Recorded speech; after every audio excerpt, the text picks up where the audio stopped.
Hello everyone, welcome to my UPSC. Madhya Pradesh assistant professor exam के लिए है जो हम एलिजिबिलिटी क्राइटेरिया, एज क्राइटेरिया क्या क्या रहेगा। टोटल जो 1600 प्लस 1669 वैकेंसी निकली है, ये इसका एक पोर्शन हम डिस्कस कर चुके हैं। सिलेबस ऑफिशियली नहीं आया था, अभी ऑफिशियली क्लियर कर दिया है कि एग्जाम का पैटर्न क्या रहेगा, क्या सिलेबस रहेगा एग्जाम में, उसको डिस्कस कर लेते हैं।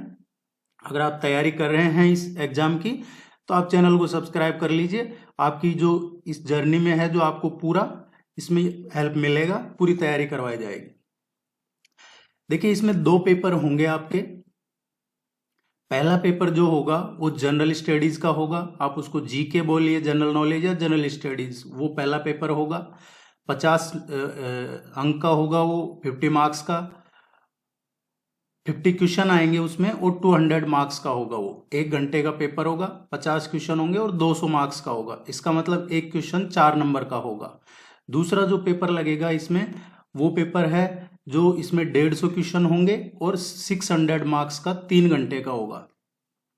टोटल 800 का तो रिटर्न होगा और 100 मार्क्स का है जो इंटरव्यू होगा। पेपर फर्स्ट में है आपको, पेपर फर्स्ट और पेपर सेकंड दोनों में ही है क्या क्राइटेरिया रहेगा, क्या क्या मिनिमम मार्क्स लाने हैं, ये हम डिस्कस कर लेते हैं इसमें। देखिए, यहां क्लियर लिख रखा है कि पहले पेपर में जो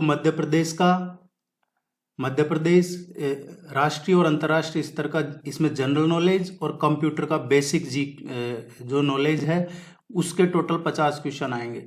दूसरा जो आपके सब्जेक्ट का पेपर है, उसके 150 क्वेश्चन आएंगे और ये टोटल 2 पेपर लगेंगे 800 मार्क्स के। ऑब्जेक्टिव पेपर होगा, सब्जेक्टिव नहीं होगा। पहला पेपर 1 घंटे का होगा और दूसरा पेपर 3 घंटे का होगा, जो आपका सब्जेक्ट का होगा, जिसमें 150 क्वेश्चन आएंगे। देखिए, इस एग्जाम में नेगेटिव मार्किंग नहीं है, तो आपको ये भी ध्यान रखना है कि इसमें नेगेटिव मार्किंग नहीं है।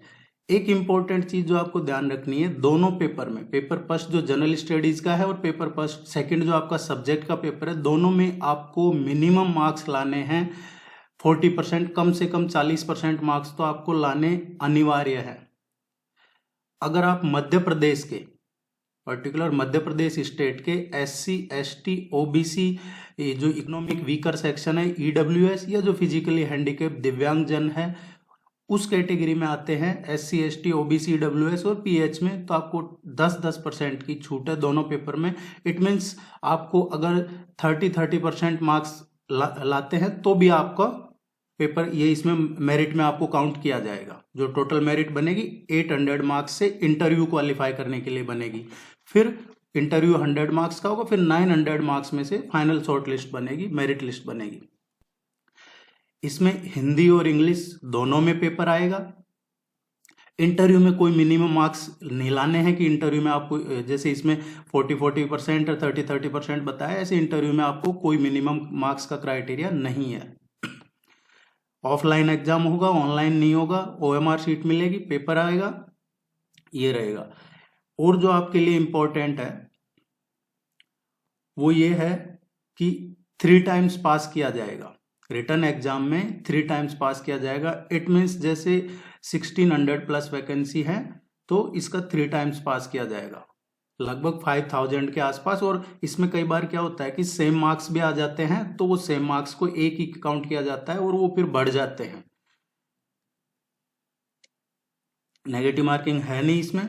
अब सिलेबस की बात करते हैं, सिलेबस क्या है। सिलेबस जो पेपर सेकंड का है वो तो अलग अलग सब्जेक्ट का अलग अलग है, लेकिन जो कॉमन पेपर है जनरल स्टडीज का पेपर फर्स्ट, इसमें दिया है मध्य प्रदेश राष्ट्रीय और अंतर्राष्ट्रीय स्तर का सामान्य ज्ञान तथा कंप्यूटर का जो बेसिक नॉलेज है वो। सिलेबस देखोगे तो आपको लगेगा कि ये जो आपका स्टेट पब्लिक सर्विस कमीशन का एग्जाम होता है MPPSC का, उसका सिलेबस है, उतना सिलेबस है। लेकिन मैं आपको बता दूं कि जिन जिन स्टेट्स में, जितने भी स्टेट्स में असिस्टेंट प्रोफेसर का एग्जाम लगता है और उसमें स्पेशली जनरल स्टडीज का पेपर होता है, चाहे राजस्थान हो, उत्तर प्रदेश हो, उनमें आपके सिलेबस तो वैसा ही रहता है, PCS लेवल का, PSC लेवल का, लेकिन आपका जो पेपर आता है वो फैक्चुअल क्वेश्चन आते हैं, उसमें इजी क्वेश्चन आते हैं। तो सिलेबस को देख के आप ये मत सोचिएगा कि ये कैसे हो पाएगा, हो जाएगा। आप बने रहिए, जुड़े रहिए, इसको करवा देंगे, ज़्यादा मुश्किल नहीं आएगी। आपके फैक्चुअल क्वेश्चन आते हैं, ज़्यादा डिटेल में नहीं आते हैं। मध्य प्रदेश का इसमें आपको हिस्ट्री, आर्ट, कल्चर, लिटरेचर ये आपके सिलेबस में है। इतिहास, संस्कृति और साहित्य स्पेशली मध्य प्रदेश का। दूसरा जियोग्राफी ऑफ मध्य प्रदेश है, मध्य प्रदेश की पॉलिटी और इकोनॉमी ऑफ मध्य प्रदेश है। और उसमें भी देखिए इन्होंने स्पेशल सब टॉपिक दे रखे हैं कि यही है, इसलिए ऐसा नहीं है कि आप पूरा मध्य प्रदेश का पॉलिटी पढ़ लिया या इकोनॉमी पढ़ लिया, पूरा स्पेसिफिक सिलेबस दे रखा है। तो सिलेबस को थ्रू सिलेबस फॉलो करना है आपको, सिलेबस से बाहर नहीं जाना है। ये इंटरनेशनल, नेशनल और मध्य प्रदेश की जो करंट अफेयर्स है, करंट इवेंट्स हैं, वो आएंगे आपके डायरेक्ट और इनडायरेक्ट। देखिए करंट अफेयर्स का ऐसा है कि इसमें कोई अंत नहीं है, ये बहुत ज्यादा होता है करंट अफेयर्स। आप लाखों वेबसाइट है, सब पे जाके देखोगे तो उस दिन का, सपोज आज का करंट अफेयर्स भी देखोगे तो सबका आपको कुछ ना कुछ टॉपिक अलग मिलेगा। तो करंट अफेयर्स का कोई एंड नहीं है। लेकिन आपको इसमें क्या पढ़ना है, चाहे वो इंटरनेशनल लेवल पे हो या फिर नेशनल लेवल पे हो, जो मध्य प्रदेश से जुड़ा हुआ है वो पढ़ना है। इसमें आपको पूरी तरीके से जो मध्य प्रदेश का करंट अफेयर है उस पे फोकस करना है। नेशनल जो न्यूज है वो भी डायरेक्ट और इनडायरेक्ट किस तरीके से, अगर कोई बहुत बड़ी न्यूज है, किसी ने, प्लेयर ने कोई गोल्ड मेडल जीता है, इस तरीके की तो पूछे जाएंगे। लेकिन ज्यादातर जो करंट अफेयर आपको वो पढ़ना है जो डायरेक्ट और इनडायरेक्ट मध्य प्रदेश से जुड़ी हुई है। सपोज अभी रिसेंटली हुआ है ये भोपाल डिक्लेरेशन, G20 समिट है, तो मध्य प्रदेश से जुड़ा हुआ आपको ये पढ़ना है, इस तरीके से पढ़ना है। ऐसा नहीं है कि आपने कहीं से कुछ भी आपको करंट अफेयर्स मिल गया और आप उसको पढ़ने लग गए, वो आप जो टाइम वेस्ट कर रहे हैं। एक स्मार्ट स्ट्रेटेजी बनानी है आपको सिर्फ, और स्पेशल मेंशन कर रखा है इसमें, ज्यादातर चीजें पूरी मध्य प्रदेश से रिलेटेड ही है।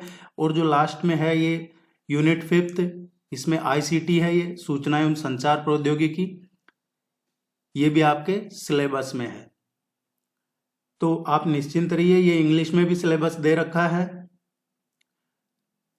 इससे रिलेटेड आपको देखिए ये PDF तो आपको नीचे मिल जाएगा डाउनलोड लिंक, या फिर आप हमारी वेबसाइट है myupsc.com, उस पर जाके भी आपको मध्य प्रदेश असिस्टेंट प्रोफेसर से रिलेटेड कुछ भी सर्च करना है, आप गूगल पे जो सर्च करना चाहते हैं कीजिए, उसके आगे myupsc.com या myupsc लिख दीजिए, आपको जो सर्च करना है मिल जाएगा वहाँ पे, चाहे आपके सब्जेक्ट से रिलेटेड हो या जनरल स्टडीज से रिलेटेड हो।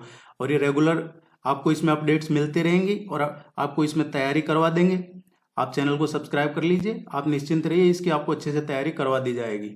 सब सब्जेक्ट्स का आप अपने सब्जेक्ट की भी तैयारी शुरू कर दीजिए और थ्रू सिलेबस को फॉलो कीजिए। सिलेबस के अलावा ज़्यादा बाहर मत जाइए, ऑथेंटिक बुक पढ़िएगा। ऐसा नहीं है मार्केट में बहुत सारी बुक अवेलेबल, आप कुछ भी मत पढ़िएगा, वो टाइम वेस्ट है। और कोई क्वेरी है तो आपसे पूछ सकते हैं कमेंट सेक्शन में। Thank you very much, good luck.